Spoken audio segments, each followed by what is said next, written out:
આપ જોઈ રહ્યા છો spark today news. Bullet train corridor અને રિયલ એસ્ટેટ બૂમ એટલે કે વડોદરા બનશે હવે સેન્ટ્રલ ગુજરાતનું મેગા સિટી.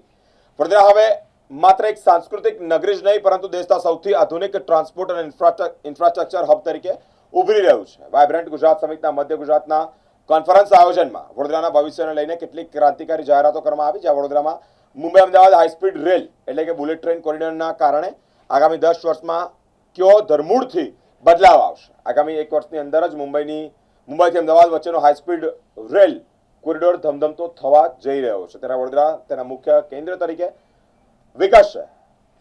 વડોદરામાં બુલેટ ટ્રેન સ્ટેશનની આસપાસના વિસ્તારોમાં એરિયા ડેવલપમેન્ટ માટે બ્રાઉનફિલ્ડ ડેવલપમેન્ટ પ્રોજેક્ટ હેઠળ ટેન્ડરિંગની પ્રક્રિયા પણ શરૂ કરી દેવામાં આવી છે. આપ જાણો છો કે માનનીય વડાપ્રધાનશ્રીનું ભેટ વડોદરાને અત્યારે ટૂંકા સમયમાં મળવા જઈ રહ્યા છે. લગભગ 1 વર્ષની અંદર આખા મુંબઈ ટુ અમદાવાદનું હાઈસ્પીડ રેલ ચાલુ થવાના છે. એટલે ભારત સરકાર અને ગુજરાત રાજ્ય સરકાર દ્વારા હાઈસ્પીડ રેલ કોરિડોરની એરિયા ડેવલપમેન્ટ માટે પણ ટેન્ડર કરવામાં આવવાનું શરૂ થઈ ગયું છે. એટલે બરોડામાં બ્રાઉનફિલ્ડ ડેવલપમેન્ટ અને અમદાવાદમાં બ્રાઉનફિલ્ડ ડેવલપમેન્ટ થનાર છે અને સુરત અને મુંબઈમાં ગ્રીનફિલ્ડ ડેવલપમેન્ટ થનાર છે. એના સાથે સાથે આપ જાણો છો કે અમારા ઇન્ટરનેશનલ એક્સપર્ટ્સ જપાનથી આજે હતા. એમાં જાયકામાંથી અને ઓસાકામાંથી જે બુલેટ ટ્રેન ચાલી રહ્યા છે ત્યાંથી એક્સપર્ટ્સ અમને જ્યારે જોડ્યા હતા. સાથે સાથે એશિયન ઇન્ફ્રાસ્ટ્રક્ચર બેંક અને અર્જેન્ટિનાથી એન્ડ્રેસ પિઝારો પણ જોઈન કર્યા હતા.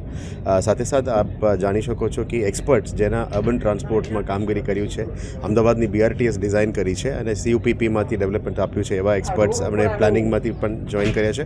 અને એકચ્યુઅલ બુલેટ ટ્રેન કોરિડોર અહીંયા બનાવનાર L&T તરફથી પણ આજે ડિપાર્ટમેન્ટ તરફથી આવેલા છે. અને ઇકોનોમિક ડેવલપમેન્ટ કેવી રીતે થઈ શકે, આનાથી શું ઇકોનોમિક્સ વધશે, એમાં મેમસ યુનિવર્સિટીના ઇકોનોમિક ડિપાર્ટમેન્ટ્સના એક્સપર્ટ્સ પણ જોડ્યા હતા. સાથે સાથે અમારા અર્બન ડેવલપમેન્ટ ડિપાર્ટમેન્ટ ગુજરાત રાજ્ય સરકાર તરફથી મોડરેટર અને પ્રિન્સિપલ સેક્રેટરીની પ્રતિનિધિ તરીકે પણ આવ્યા હતા. અને આ સમગ્ર મામલેમાં ચર્ચા અમને માર્ગદર્શન આપવા માટે માન્ય ભારત સરકારથી માન્ય વડાપ્રધાનશ્રીની પ્રતિનિધિ તરીકે અર્બન ડેવલપમેન્ટ મિનિસ્ટર પોતે જ શ્રી મનોહરલાલજી સર અહીંયા પણ આવીને માર્ગદર્શન આપ્યા છે.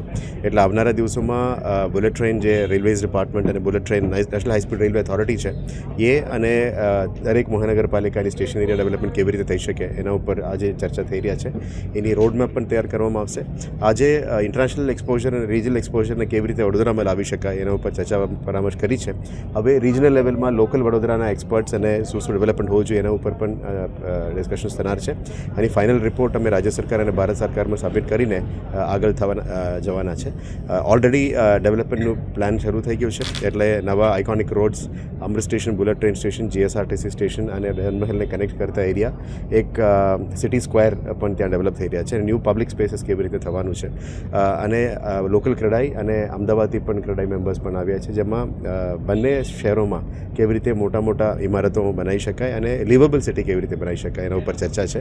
અને આપ જોયા હતા કે સિટી લોજિસ્ટિક્સ પ્લાન, જેમાં અમદાવાદના મેયર અને ટીમ, ગાંધીનગરના મેયર અને ટીમ, ધારાસભ્યશ્રીઓ અને અહીંયા લોકલમાં વડોદરાના મેયર અને ટીમ અને સ્થાનિક સાંસદ અને ધારાસભ્યશ્રીની હાજરીમાં આપણે આખા ગુજરાતનું સિટી લોજિસ્ટિક્સ પ્લાન્સ પણ લોન્ચ કરવામાં આવ્યું છે. એટલે રાજ્ય સરકાર અને ભારત સરકાર ગંભીરતાથી લઈને એને આગળ લઈ જઈ રહ્યા છે. અને આજે પણ સૌથી મોટું સેમિનાર આપણા જે ચાલ્યા છે વડોદરાની વિકાસ માટે, અમે આટલું પ્લાનિંગ અને માર્ગદર્શન લઈ રહ્યા છે. અમે આભાર માનીએ છીએ કે માનનીય મુખ્યમંત્રી, માનનીય નાયબ મુખ્યમંત્રીશ્રી અને રાજ્ય સરકારે તરફથી જે પણ સપોર્ટ વડોદરાને આપી રહ્યા છે એ બદલ અમને આભારી માનીએ છીએ. અને આ ડેવલપમેન્ટમાં રેલવે સાથે મળીને કેવી રીતે આગળ દબાવો એના ઉપર આગળ પ્લાનિંગ ચાલી. આજે વાઇબ્રન્ટ ગુજરાતની જે રિજનલ સમિટ હતી અહીંયા વડોદરામાં, એમાં હાઈસ્પીડ રેલવે જેને આપણે બુલેટ ટ્રેન કહીએ છીએ, જેને મુંબઈથી અમદાવાદ સુધીનું આખું 508 કિલોમીટરનું જે અંતર છે એના માટે ઉપર આપણે સેશન આખું એક યોજેલું હતું કે બુલેટ ટ્રેનના વડોદરામાં આવવાથી વડોદરા શહેરમાં અને વડોદરા શહેરની આસપાસ કઈ પ્રકારની અસરો થશે પોઝિટિવ. એટલે શહેરમાં રીડેવલપમેન્ટને વેગ મળે, શહેરની આજુબાજુના વિસ્તારમાં ઇન્ડસ્ટ્રીયલ ડેવલપમેન્ટ છે, ઇકોનોમિક ડેવલપમેન્ટ છે, ટુરિઝમ છે, હોટલ હોસ્પિટાલિટી છે, આ બધી વસ્તુઓમાં આપણને કઈ રીતે શું વિકાસ થશે એ બાબતની ચર્ચાઓ હતી. સાથે એક વધારે આપણે મહત્ત્વનું ધ્યાન એના ઉપર આપેલું કે આર્થિક વિકાસની સાથે સાથે એન્વાયરમેન્ટલ સસ્ટેનેબિલિટી અને ઇકોનોમિક ડેવલપમેન્ટ બંને સાથે કઈ રીતે ચાલી શકે એની ઉપર એક પેનલનું આપણે આયોજન કરેલું. પેનલમાં જાપાનથી એક્સપર્ટ જોડાયેલા, આપણી પાસે એશિયા ઇન્ફ્રાસ્ટ્રક્ચર ડેવલપમેન્ટ બેંકમાંથી પણ હતા, અલગ અલગ નિષ્ણાતો હતા વિષયના, અને એ બાબતે ખૂબ જ સારી ચર્ચાઓ આજે આપણે કરી. મારું નામ છે HS Dave, additional chief town planar, town planning and valuation department, government of Gujarat. ખૂબ જ સરસ કોન્ફરન્સ રહી છે અને અમદાવાદથી હું આવ્યો છું અને ઘણું બધા લોકો અમદાવાદથી આવ્યા છે. આઈ થિંક બરોડાની this is the right time for Baroda. હવે Baroda has the potential to become the gateway for central Gujarat. અને જે બરોડામાં જે રીતે સ્પેશિયલી જે હાઈ સ્પીડ રેલના લીધે જે ઇમ્પેક્ટ આવશે અને નેક્સ્ટ 10 વર્ષમાં જે ડેવલપમેન્ટ થશે it is going to B phenomenal. અને Baroda will become transformed in to a major city of Gujarat in the next 10 years. Sir, local for vocal એટલે કે ઘણા જે વડોદરાના છે, ગુજરાતના છે, એ લોકોને પણ ઘણા લોકોને હવે કામો પણ મળશે. એની માટે શું કહ્યું? કારણ કે ઘણા ખૂબ જ. વિદેશી લોકો રોકાણ કરી રહ્યા છે. યસ, રોકાણ બી કરી રહ્યા છે અને કામ બી મળશે. અને ગુજરાત બરોડાની એક યુનિક વાત એ છે કે બરોડામાં સોશિયલ ઇન્ફ્રાસ્ટ્રક્ચર છે, એજ્યુકેશન હબ છે, મેન્યુફેક્ચરિંગ હબ છે, ઇન્ડસ્ટ્રીયલ જીઆઈડીસીનું ડેવલપમેન્ટ સરસ છે, મકરપુરા, સાવલી, નાંદેસરી બધા એરિયામાં મેન્યુફેક્ચરિંગ ખૂબ જ છે. એટલે બધું જ કોમ્બિનેશન જે સરસ ડેવલપમેન્ટ માટે જોઈએ ઇઝ ઓલરેડી ધેર. અને with high speed rail network આ બધું જ impact will connect from Ahmedabad to Baroda to Bombay. એટલે બહુ સરસ ઇન્ડસ્ટ્રીયલ કોરિડોર, એજ્યુકેશન કોરિડોર અને સોશિયલ ઇન્ફ્રાસ્ટ્રક્ચર બધા ત્રણેયનું કોમ્બિનેશન બરોડામાં ખૂબ જ સરસ થશે.